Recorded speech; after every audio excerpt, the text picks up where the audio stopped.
Hi friends, welcome back to my channel Prabhas beauty garden. আজকে আমি তোমাদের জন্য নিয়ে চলে এসেছি আরও একটি সহজ কলকা।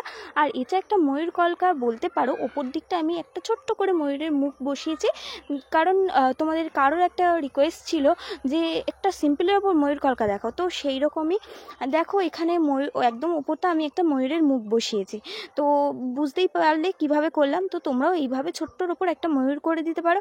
আর ময়ূরের পরের যে স্ট্রোকটা সেটা অবশ্যই কিন্তু বডির যে পার্ট একটুখানি ফোলা মতো বডি আসে, তো সেই জন্যই আমি কি করেছি, নিচের দিক করে একটা স্ট্রোক দিয়েছি। 1 নম্বর যে স্ট্রোক মানে হচ্ছে আমাদের কলকার যে স্ট্রোক, আমি 1 নম্বর বলি কারণ আমি যখন শেখাই কলকা তখন এটাকে 1 নম্বর স্ট্রোকেই দিই, কারণ এটা আমাদের কলকার মেন স্ট্রোক মানে কমা স্ট্রোকটা, তাই জন্য আমার বলে বলে অভ্যেস হয়ে গেছে যে এটা 1 নম্বর স্ট্রোক। তো তোমরাও এই স্ট্রোকটা খুব প্র্যাকটিস করো আর এইভাবে অ্যাপ্লাই করো। আর সেকেন্ড যে স্ট্রোক সেটা হচ্ছে আমার পাতা স্ট্রোক। পাতা স্ট্রোক ছাড়া তো কলকা হয় না। তো এইভাবেই দেখো এদিক ওদিক করে করে পাতা স্ট্রোক অ্যাড করে করে সুন্দর করে কলকাটা আমি কি সুন্দর করছি। তোমরা কিন্তু এটা দেখে প্র্যাকটিস করতেই পারো আর আমাকে কমেন্ট করতে পারো বা আমাকে ফেসবুকে পাঠাতে পারো ছবি, আমি দেখে সবাইকে বলে দেবো। আর এই কালারটা আমি কি ইউজ করছি তোমরা সবাই জানো যে চন্দন কালার খুব সুন্দর ফোটে, চন্দন আর হোয়াইটের কম্বিনেশনটা।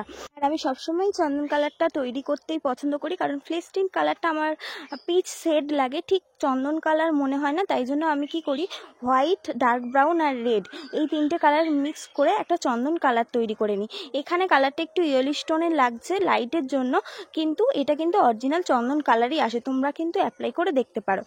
আর এরপর দেখো পাতাগুলোকে আমি হাইলাইট করে দিচ্ছি হোয়াইট কালার দিয়ে। হোয়াইট আর চন্দনের কালারটা দিয়ে যদি কোনো ব্রাইট তোমরা করো খুব সুন্দর দেখতে লাগে।